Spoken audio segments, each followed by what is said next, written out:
There's been a lot of mixed news going around about Donald Trump blowing Bubba on an island, and that got me thinking, Bubba, B-U-B-B, can you beat Fallout 3 with only a BB gun?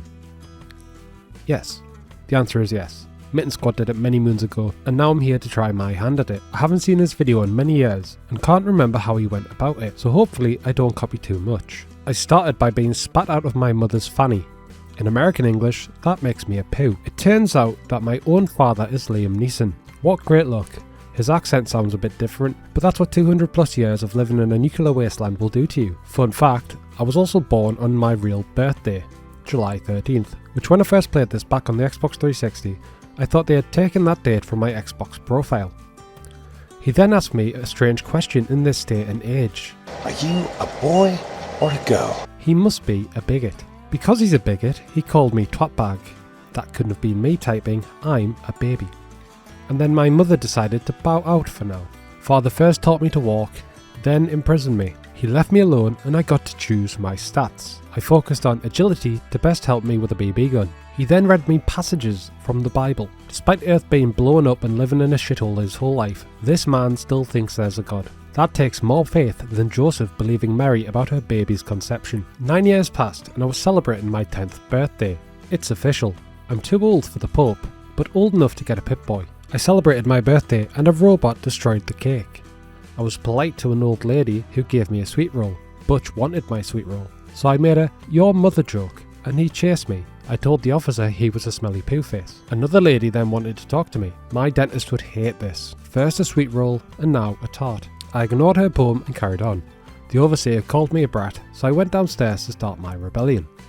Mr. Neeson gave me a BB gun and the fun could begin. I aimed at the targets and tried to get used to using a controller.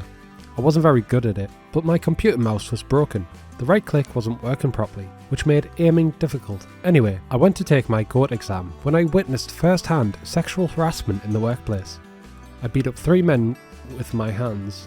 Oops, I didn't kill them, so it doesn't count. I skipped the test by offering the teacher photos of Butch's mother, and chose small guns, repair and medicine. Amanda woke me up, and I decided to try sexual harassment for myself. She told me Daddy wasn't there to take me to the fair, and to escape the vault. I picked up my BB gun, and off I went. I told Butch I'd save his mother from the roaches, and I did. Now the roaches can't harm her, as I'd put her to rest. I took her clothes to appease my teacher. Butch cried like a little bitch, so I decided to help him come to terms with what had happened. I executed Officer Kendall and took his armoured uniform. Officer Gomez let me pass, and in return I directed him to Butch's mother's still warm undressed body. I may have had a little fun escaping the vault, but it came at great cost. By the time I'd left the vault, I had only 1 pellet left, as I listened to the overseer's own guards assault his daughter. Now I have a problem. I have 1 pellet and can't remember where to buy them. I entered Megaton and honoured my bigoted father by ignoring Lucas Sims. I went to Moira to see if she had any BBs in stock. She didn't. Quick Google told me that the best place was Rivet City. I went to see if I could advance the story, as I haven't followed the main quest in this game for at least 10 years. I spoke to Moriarty and got nowhere, as I didn't want to hand over my hard-earned caps. So off to Rivet City I go. Travelling there wasn't all too difficult. I collected some gear from the hollowed out rock and ran away from the mole rats. Some kid bothered me about monsters and I treated him as I would any child in distress. Once he had fucked off as commanded, I carried on, then past a lady who I would have to come back for later. After a leap of faith, I met a group of raiders, who themselves met the faction I hate the most, the Brotherhood of Whores. They took care of the raiders for me, and I offered to recycle their leftover goods. After a shower of bullets, I arrived at Rivet City. Time to find my one and only goal of this whole game, dem pellets. Flak and shrapnel are said to sell them, but the guard kept asking me about Mr. Neeson. Apparently, his bigoted ways haven't gone unnoticed. Shrapnel had some BBs. Ka-ching. I went outside and waited 3 to 4 days for his stock to replenish and went back for more. They had none, so I sold what I could to buy more when they had the stock. Now all I needed to do was get a real world test with this thing, to see what I'm dealing with. I'd have to clear the Jefferson Memorial of Mutants, so I went to meet Dr. Lee to get a clue about Liam Neeson, and then waited again to see if I'd get another chance at BBs. I got 200 more, then headed to the memorial.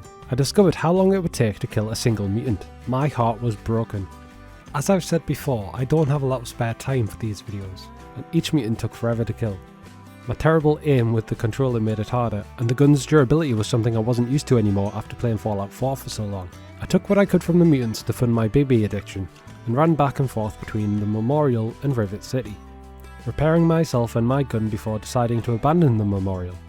I decided after a short while that I'd go and find my father to get this game of hide and seek over with.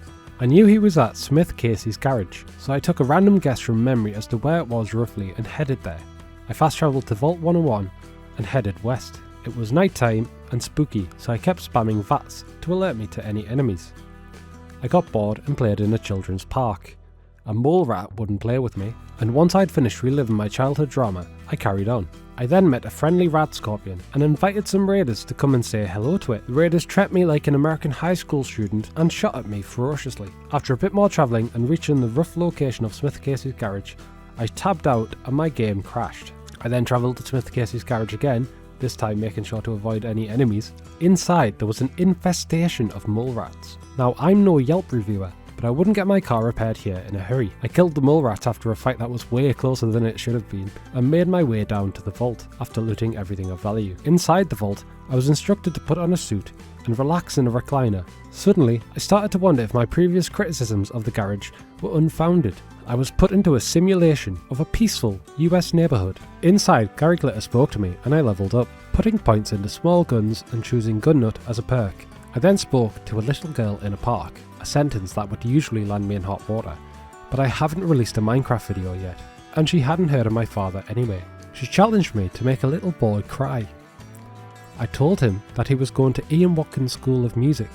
He cried, the idiot. He had no idea he was way too old for Ian Watkins by, I'm guessing, about 10 years.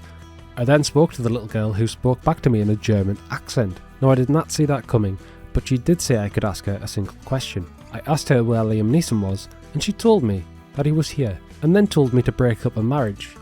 I know just what to do. After reading a disturbing diary entry, I thought, wouldn't it be funny if I planted women's underwear in the man's room? And funnily enough, that's what Bethesda intended. It's weird how Bethesda used to know their fanbase. After this, I entered an abandoned house and looked for clues on how to escape. I literally had no idea I'd get to play with music. Just like the little boy earlier, I spent some time in Ian Watkins School of Music, and I knew a thing or two about notes. I played for a little while and unlocked a console. I then thought I'd impress the little German girl and invade the US. Remember, I'm harming no one. The Chinese are doing it for me. I took the opportunity during the Chinese invasion to let Mrs. Rockwell know that her husband is a Chad.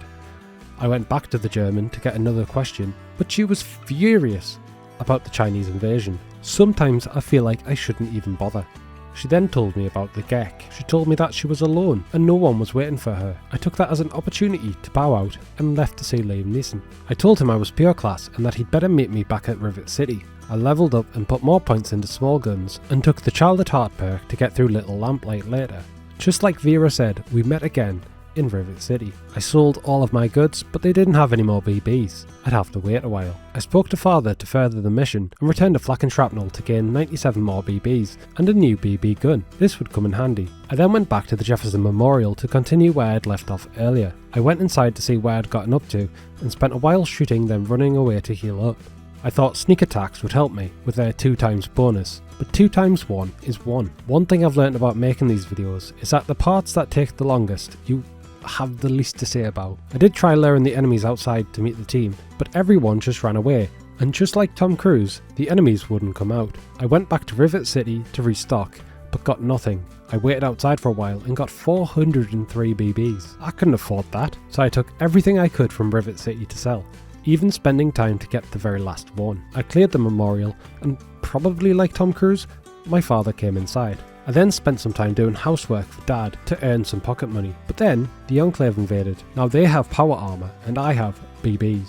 I couldn't even knock a single snippet of health off them, so this was a mission of pure survival. I ran through them knowing that I had to get to an escape tunnel, but when I found my father, he was in the purifier with the Colonel from KFC. He died a little bit, and I had to flee with Dr. Lee. The problem I had was that Dr. Lee was supposed to direct me, but she was too busy being a donkey and hiding. I had to Google where to go after dying a few times. I managed to get to the escape tunnels, only to find more of the Enclave waiting. Through sheer determination and cowardice, I ran through them all, all the way to the Citadel where the Brotherhood of Whores were waiting. Supposedly, here at the Citadel I can buy BBs.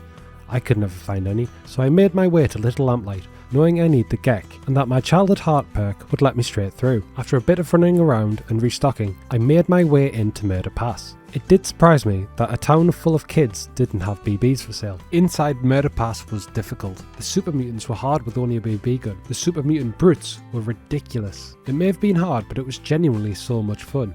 I haven't mentioned this since the start. When I started this playthrough all the way back in July, I had a mouse with a broken right click. I went to CEX and bought a second-hand gaming mouse on the cheap, which had a broken left click. Every time I clicked once, it would double click. I now have a third mouse, and just like Goldilocks and the Three Bears taught us, the third is always the best. I could finally play properly, and even though it felt challenging, I had fun taking on the mutants, limping my way back to Little Lamplight and heading back in. I did this a few times, but it's here where I encountered a problem. I couldn't find any BBs during my escapes to recharge. I tried multiple locations, but didn't know if the enemies in Murder Pass would eventually respawn. So after fighting and escaping multiple times without any joy in finding BBs, I decided to take out a loan via the console. A Can You Beat Fallout 3 challenge with only a BB gun is pointless if you can't get BBs. I made a rule that I would have to go and find BBs later and drop them to pay this back. I'd limped back to Little Lamplight a few times by this point, and my last run ended with so many enemies in the vault that I decided I needed a new direction, so I turned to the OG. I remember Mitten Squad skipping Murder Pass through a wall glitch, but he had so many videos I didn't know which one to watch.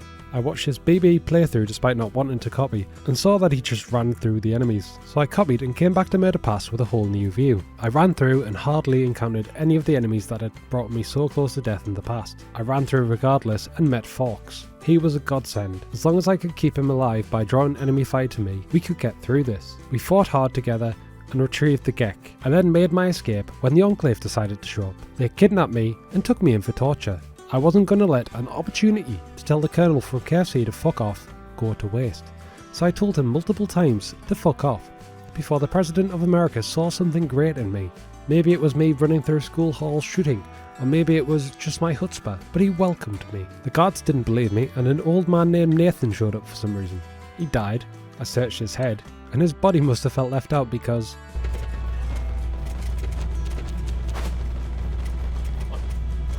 After leaving and running through the Enclave, I finally met the President.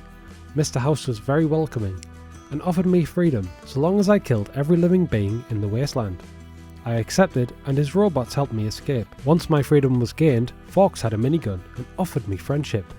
I told him to do one, and then went to meet Sentinel Lion. He was calling his daughter's plan stupid, and as a feminist myself, I repeated her plan in a man's voice, and he was moved so much he gave us his most powerful dog.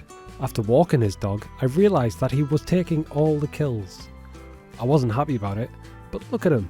What am I going to do about it? We made our way inside the Jefferson Memorial, and the KFC Colonel wanted to fight. Finally, someone out of power armor that I could kill. I got so close to killing him, and then Sentinel Lion's bitch daughter decided to be the hero. Well, bitch, if you want to be the hero, be the hero. I sent her inside to enter the code, knowing that I was sending her to her death. Steal my kill, bitch. I'll make sure it's the last one you take. She entered the code, and that was that. I let the credits roll, knowing that there was still work to be done. Thanks to the DLC, I can continue, so I went back to Flak and Shrapnel to see if I could pay back the debt I owe. I spawned 478 BBs, don't ask me why, so I had to buy 478 back, then dispose of them to settle the debt. I noticed in Mitten Squad's video, he had trouble getting them near the end, which is why I thought a loan would be acceptable. I finally got an extra 501 BBs, and threw them into the river. Debt and interest repaid. I then had to visit Grandma Sparkle. I couldn't think of a more fitting tribute than this to end my video, so I left her draped over her bed, just as she lived her life. So yeah, that was my take on Can You Beat Fallout 3 with only a BB gun? An old, many times answered question, but yes you can. It's tricky, especially if you're not a fan of just running past the enemies. This was an obvious homage to Mitten Squad, I said in my first Oblivion video. If you like this, leave a like, comment, or even subscribe. If not, feel free to tell me what a colossal twat you think I am in the comments. Thanks for watching, stay cynical.